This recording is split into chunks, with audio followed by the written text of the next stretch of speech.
TET परीक्षा के लिए आवेदन किए जा सकते हैं अभ्यर्थियों की ओर से और इसमें तिथि बढ़ा दी गई है। ये स्कूल शिक्षा बोर्ड की ओर से ही, क्योंकि टेट की परीक्षा ली जाएगी जून में। 31 मई तक समय रखा गया था फॉर्म भरने के लिए, लेकिन सर्वर डाउन चल रहा था जिस वजह से कई अभ्यर्थी अपना फॉर्म फिलअप नहीं कर पाए हैं। इसीलिए तारीख अब 3 जून तक यहाँ बढ़ा दी गई है। 3 जून तक ये आवेदन कर सकते हैं, फॉर्म फिल कर सकते हैं। सचिव डॉक्टर मेजर विशाल शर्मा की ओर से इस बारे में निर्देश जारी किए गए हैं, जो कि शिक्षा बोर्ड के सचिव हैं। देखिए, एक और हैरत अंगेज मामला सामने आया है। मंडी जिला के जोगिंदर नगर में एक निजी स्कूल बस ट्राले के साथ टकरा गई, जिस वजह से चालक समेत 20 विद्यार्थी बहुत बुरी तरह से घायल हो गए हैं। सिविल अस्पताल में इन छात्रों का उपचार चल रहा है। मामला यही था कि स्कूल बस भी और ट्राला भी दोनों ही काफ़ी तेज़ रफ्तार से चल रहे थे।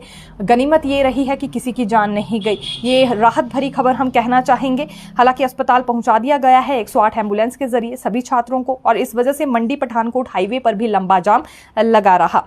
2 भर्तियों पर आपको अपडेट दे देते हैं। ये लोक सेवा आयोग से जुड़ी जानकारी लेकर आए हैं। दरअसल 2 पदों को भरने के लिए यहां सिलेबस रिवाइज किया गया है। क्वेरीज क्योंकि इन भर्तियों से संबंधित सिलेबस को लेकर आ रही थी, तो रिवाइज करने के बाद दोबारा से ये सिलेबस अपलोड कर दिया गया है। वेबसाइट पर जाकर अभ्यर्थी चेक कर सकते हैं। इसमें एक emergency operation centre incharge class 2 की भर्ती है और दूसरी training capacity building coordinator class 2 की भर्ती है। ऑब्जेक्टिव टाइप स्क्रीनिंग टेस्ट का सिलेबस इसमें अपलोड किया गया है। ये जो ऑब्जेक्टिव टाइप स्क्रीनिंग टेस्ट होना था, इसके सिलेबस को लेकर क्योंकि कई क्वेरीज आई थी, अब इन क्वेरीज को खत्म करते हुए रिवाइज करके ये सिलेबस दोबारा से अपलोड हुआ है। तो वेबसाइट पर जाकर ये अभ्यर्थी चेक कर सकते हैं जो इन भर्तियों से संबंधित अभ्यर्थी हैं। स्कूलों को लेकर बड़ी अपडेट देना चाहेंगे। जिला सिरमौर के सब डिवीजन नाहन में और पोंटा में स्कूल बंद कर दिए गए हैं 31 मई तक, लेकिन उसके बाद 1 को आप सभी जानते हैं मतदान होना है, 2 को रविवार है, तो 3 जून को ही अब यहाँ पर स्कूल खुलने वाले हैं।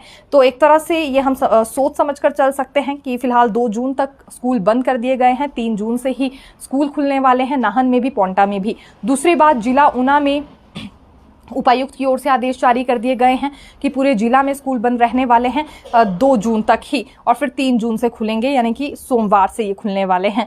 ये इसीलिए करना पड़ा, गर्मी का प्रकोप लगातार बढ़ता जा रहा है। अभिभावकों की ओर से भी ये डिमांड आ रही थी और छात्र भी परेशान हो रहे हैं। अब देखिए, शिमला के तापमान की बात करें तो 30 तक जब पहुंच गया है, तो यहाँ पर काफ़ी ज़्यादा गर्मी लोग महसूस कर रहे हैं, घरों से बाहर नहीं निकल रहे हैं। ऐसे में ऊना या नाहन की बात करें तो 44 डिग्री सेल्सियस भी वहाँ पर तापमान दर्ज किया गया है। सांस लेना भी काफी ज्यादा मुश्किल हो रहा है, लू चल रही है।